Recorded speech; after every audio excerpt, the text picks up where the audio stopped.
बिस्मिल्लाहिर्रहमानिर्रहीम। सूरह बकरा की आयत नंबर 181। फमन बद्दलहु बअद मा समिअहु फइन्नमा इस्मुहु अलल्लज़ीना युबद्दिलूनहु इन्नल्लाहा समीउन अलीम। तर्जुमा कंजुल इरफान।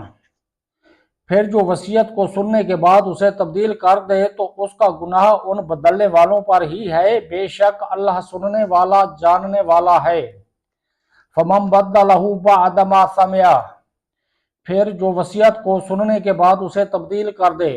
वसीयत करने के बाद ज़िंदगी के अंदर अंदर वसीयत करने वाले को तो वसीयत तब्दील करने का इख्तियार होता है, लेकिन फौत होने के बाद किसी दूसरे शख्स को वसीयत में तब्दीली की इजाज़त नहीं। खा वसीयत तब्दील करे या गवाह या कोई और। यूं ही वसीयत के कागजात में तब्दीली की जाए या माल की तकसीम में।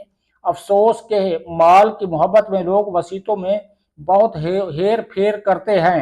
वसीयत छुपा देते हैं, जैली वसीयत नामे बना लेते हैं, वसीयत में तब्दीली कर देते हैं, वसीयत पर अमल नहीं करते।